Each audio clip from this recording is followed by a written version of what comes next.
The most famous question always asked is, mirror, mirror, who is the fairest of all? And do you know what mirror always responds? You, the person looking into me right now, is the fairest of all. Self-image is very important. Every time you look into the mirror, who do you see? What do you see? What is about them that you always wake up to adore or always wake up to want to improve and make better? Today's lesson is about self-image. What are its influences? How is it related to self-worth and confidence? Let's get into the lesson and get more detail on this.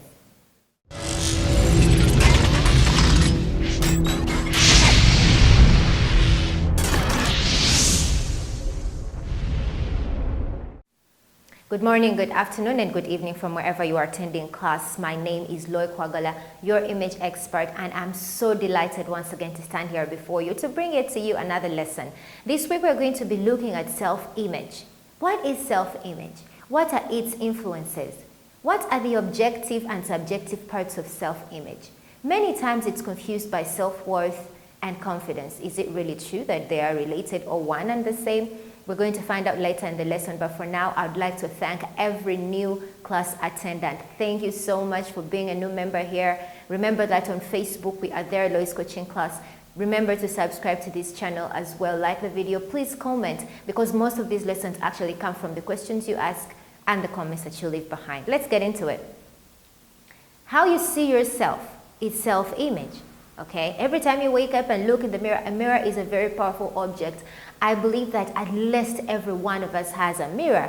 So if you can pick it up right now, if you're able to, and just look into it and look at what you see and ask, mirror, mirror, who is the fairest of all? And guess who mirror will tell you is? It is exactly you, are the fairest of all. So how you see yourself is very important. So many times we look at ourselves and focus more on what we are not able to do rather than what we are able to do in terms of our weaknesses rather than our strengths. Yes, our self-image is made up of everything we have experienced plus the relationships that we have been in. Whether it's family relationships, peer-to-peer, or friendship relationships, work, colleague relationships, any form of relationship, plus the experiences we have gone through in life. Sometimes life throws lemons at you and you just want to pick them up and throw them back to whoever sent them to you. But again, you realize that I am not that person. That is not what I am made of. I am made of love and peace rather than hate and war. And so you refuse to change because of that experience. Sometimes a friend can disappoint you, or your family member, or your husband or wife, or any other person, your child. But then you choose to remember that no, I am not made up of hate. I am made up of love and peace and care. Every time you look back into that mirror and look at yourself and say, Loy, what are you made of? Anita, Anne, Jane, John, Luke, Peter, whatever your name is. And you uplift the positive that there is within you, believe me. Your self-image will definitely be positive. Influences of our self-image, like I mentioned earlier, are basically two. Once you understand that, there is no way you're going to fail to live up to a positive self-image. Understand that the experiences you go through in life make you up. Understand also that your relationships make you up. Now, this is what happens. We have an objective part of the self-image. When you are an objective person, in general understanding, it is you choosing right or the truth or a fact over what is vague. Does that make sense? For example, your self-image, you being objective about it, is understanding that your eye color is a fact. You're not going to do nothing about it. Even if you wear lenses of different colors to try to give you a different look, you are never going to change that. Your height is objective to your self-image. You're never going to change that, okay? Maybe your body weight you can try, because that is quite subjective. But then another thing which is objective is your skin complexion. However much you change it, let me tell you, you know the truth. You look into the mirror and also understand that this is where I was, this is where I'm going, but you realize that the truth is there. The fact is I'm either light skin toned or dark skin toned. There are things we just cannot change. When you understand there is an objective part of self-image, you stop wrestling and fighting with it. That nobody has to remind you. That nobody has to wake you up and say, hey Lloyd, do you know that you are light-skinned? No. It is something you need to know and use it for your advantage. Whatever it is, it doesn't have to be the things that people perceive to be nice. It doesn't have to be the things that people perceive to be great. No, it is what you see every time you look at yourself and say, this is great about me. I love this. I completely adore the person that I am. Subjective self-image is that one that is mixed up with emotions and feelings. I woke up feeling like that. For example, caring, loving, being generous, helping. Those are subjective, either under a circumstance or who is it that needs my help? Is it worth it? We evaluate things like that. And then you wonder, how far am I going to go, into this person's shoes and everything. So that is subjective. You are subjecting your self-image to emotions and feelings. That always changes. And let me tell you, very much so percent of our self-image is made up of the subjective part. Is it something you can change? Of course.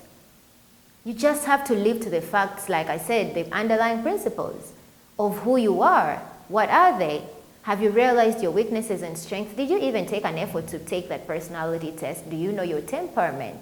That gives you so much eye-opening into the world of the truth of who you are, your abilities and disabilities.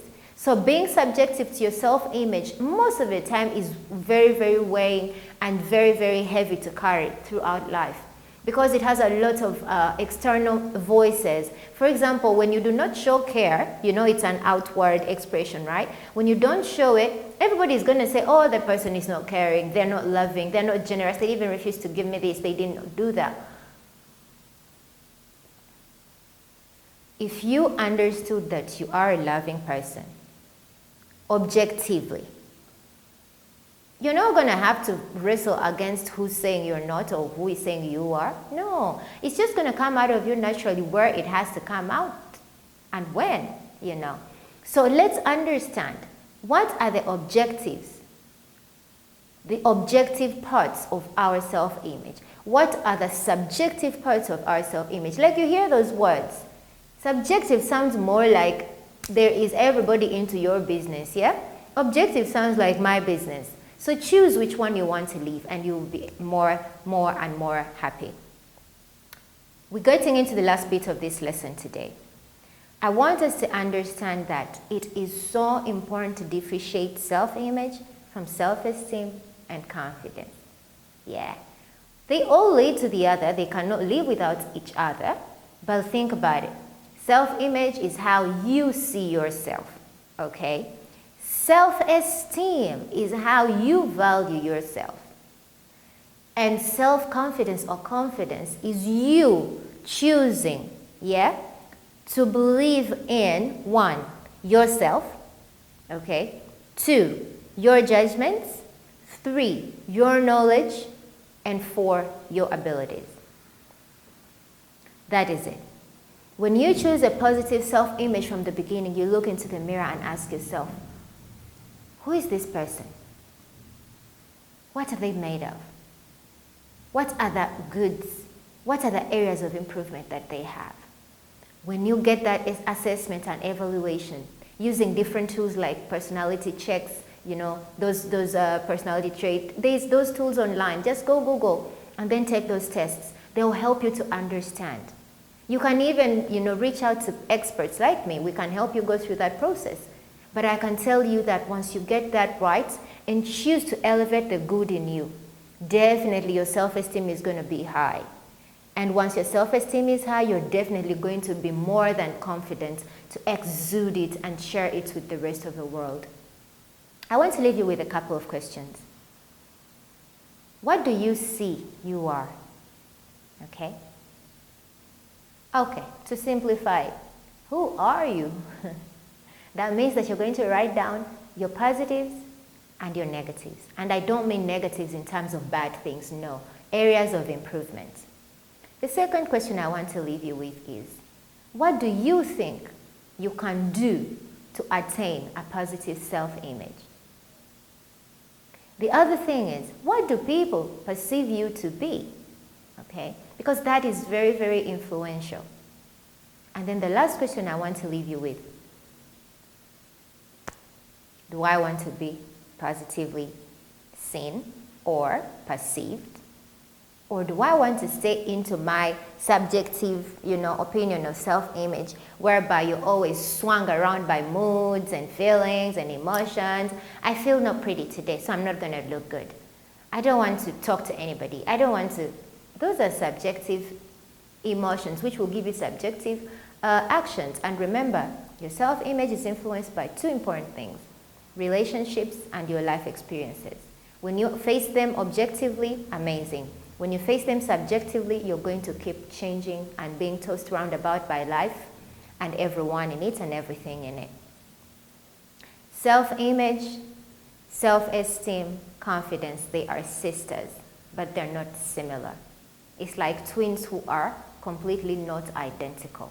That's what it is. One leads to another. Positive self-esteem leads to the rest to be positive as well. Learn to accept who you are and yourself with every detail there is within you, okay? And I'm saying within. I intend not to say without, outside of you, no. I intend to say within you because it starts from the inside out. Accept and love those things. And then it will be very easy for everyone else around you to accept and love you exactly the same way. So in order for you to obtain your absolute success image, you need to have a positive self-image. And today's lesson ends right there. Don't forget to click on the bell to subscribe to the channel. Next week's class is also going to be on from wherever you're watching. Just don't worry about it. We have technology that will remind you that it's time to attend the class. Until next time, my name is Lloyd. Don't forget Twitter, Instagram, I use the same name, and Facebook. Cheers and bye.